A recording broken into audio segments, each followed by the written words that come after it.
Hello friends, this is Mukesh from learning technology. और आज के वीडियो में हम लोग बात करने वाले हैं why we provide hooks in स्टीरअप्स।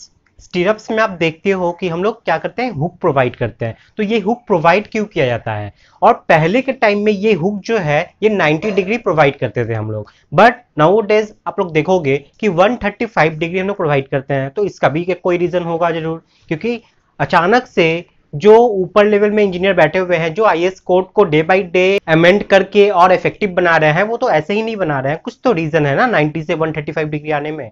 तो वो रीजन क्या है? तो हम लोग कुछ पॉइंट्स के बारे में जानेंगे कि हुक्स को क्यों प्रोवाइड किया जाता है। ठीक है, तो वीडियो को एंड तक देखिएगा। तो चलिए वीडियो स्टार्ट करते हैं। तो अगर आपसे कोई भी इंटरव्यू में ये क्वेश्चन पूछता है ना, तो उसका सबसे पहला जवाब जो आपको देना है वो देना है to resist earthquake load, seismic load and wind load.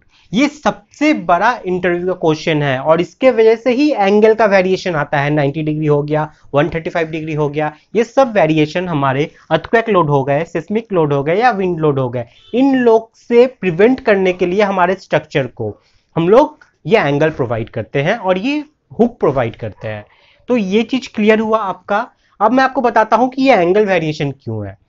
पहले के टाइम में क्या होता था, हम लोग जब 90 डिग्री प्रोवाइड करते थे ना हुक स्टीरअप्स में, तो उस समय एक चीज देखा गया, क्योंकि डे बाय डे क्या हो रहा है कि जो ये नेचुरल कैलामिटीज होती है ये बढ़ती जा रही है और उसका जो रूप है वो भयानक होते जा रहा है। अगर पहले उसका रिक्टर स्केल देखा जाए, जो मैग्नीट्यूड है रिक्टर स्केल का वो कम था, तो अभी के मुकाबले में वो और ज्यादा बढ़ गया है। तो हम लोग को तो वो सेफ्टी प्रिकॉशन लेने होंगे। तो देखा गया, आप इस स्केच को अगर देखोगे तो ये मान लीजिए हमारा कॉलम है, इसमें आपका ये हुक प्रोवाइड किया हुआ है और ये 90 डिग्री में हुक प्रोवाइड है, समझ मान लीजिए 90 डिग्री में। तो पहले के टाइम में ये देखा जा रहा था कि अर्थक्वेक लोड को कंसीडर ही नहीं किया गया था।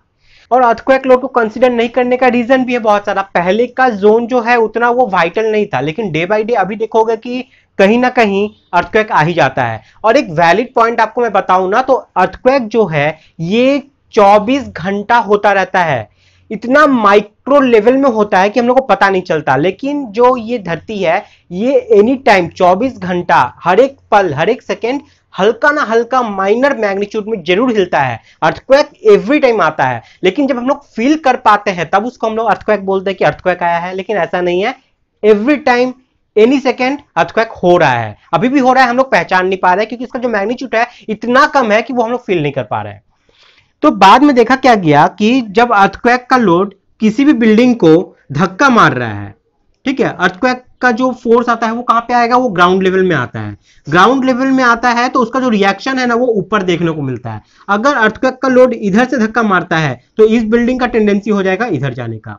सिंपल सा लॉजिक है। अगर आप बाइक पे बैठ के चलाओगे, बाइक को जब एक्सेलरेट करोगे, बाइक जब आगे जाएगा तो आपका बॉडी कहां जाएगा, पीछे जाएगा। मोमेंट ऑफ इनर्शिया यहां पे काम करता है। कॉन्सेप्ट क्लियर हो गया? तो क्या देखा गया कि जब अर्थक्वेक का मैग्नीट्यूड बढ़ रहा है तो क्या हो रहा है, ये कॉलम है, मान लीजिए ये बिल्डिंग का हमारा कॉलम है, इसका टेंडेंसी कैसा होगा मूवमेंट करने का अर्थक्वेक के दौरान, ये कुछ इस तरीके से करेगा। ठीक है, इस तरीके से। जब इस तरीके से हमारा कॉलम मूव कर रहा है तो ये जो स्टीरअप्स है, ये जो स्टीरअप्स में हुक जो 90 डिग्री प्रोवाइड किया हुआ है ना, वो खुल जा रहा था। वो खुल जाने की वजह से कॉलम फेलियर हो रहा था बकलिंग के रूप में।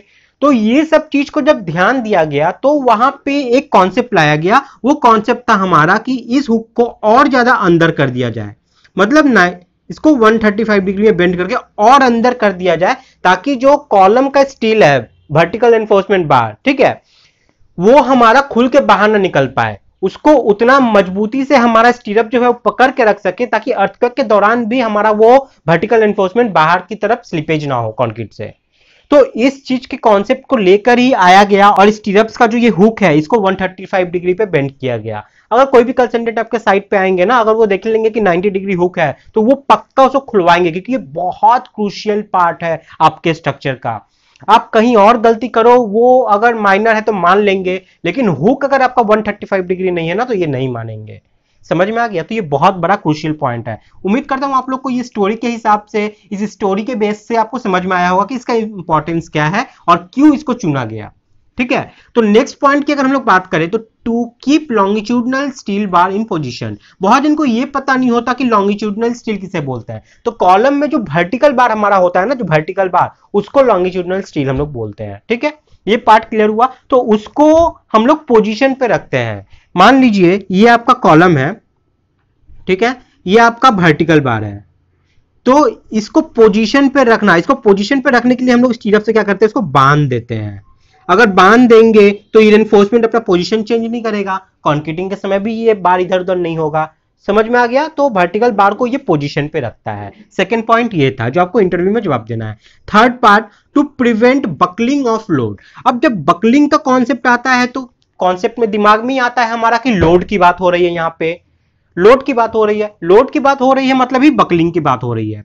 तो यहाँ पे कॉन्सेप्ट क्या है, मान लीजिए ये आपका कॉलम है, ठीक है, ऊपर से जब लोड आता है ना तो वो लोड कंक्रीट पे तो ट्रांसफर हो ही रहा है, लेकिन अंदर में जो स्टील है वो भी तो उस लोड को ले रहा है। समझ में आया? तो आप जानते हो स्टील जो है वो फ्लेक्सिबल होता है, तो उसका टेंडेंसी क्या होगा, बकल करने का। वो स्टील क्या होगा, ऐसे चला जाने का। जैसे स्टील बकल होगा ना, ये कंक्रीट के इस सरफेस को क्या करेगा, तोड़ के निकाल देगा।